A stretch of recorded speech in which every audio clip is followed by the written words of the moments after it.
America மற்றும் Iran இடையிலான பதற்றம் சமீபத்தில் தற்காலிக போர் நிறுத்த ஒப்பந்தத்தின் மூலம் குறைந்திருந்தாலும் நிலைமை இன்னும் முழுமையா நிலையானதா இல்லை.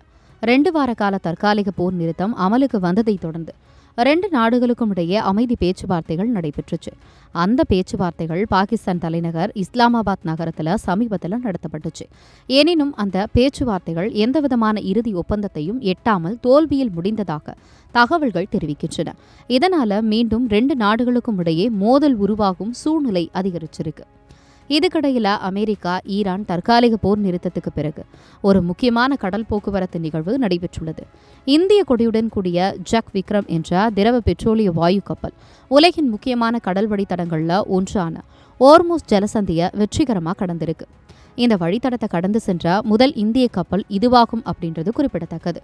மும்பையை தலைமையிடமாக கொண்ட கிரேட் ஈஸ்டர்ன் ஷிப்பிங் நிறுவனத்துக்கு சொந்தமான இந்த கப்பல் சுமார் 20,000 மெட்ரிக் டன் அளவிலான திரவ பெட்ரோலிய வாயுவை ஏற்றி சென்றது. கப்பல்ல மொத்தம் 24 மாலுமிகள் இருந்தன. கடினமான பாதுகாப்பு சூழ்நிலைகள் நிலவியிருந்த போதிலும் இந்த பயணம் வெற்றிகரமாக நிறைவேற்றப்பட்டுச்சு. பின்னர் இந்த ஜக் விக்ரம் கப்பல் ஓர்முஸ் ஜலசந்தியை கடந்து பாதுகாப்பாக இந்தியாவின் குஜராத் மாநிலத்தில் உள்ள காண்ட்லா துறைமுகத்தை நேற்று அடைந்தது.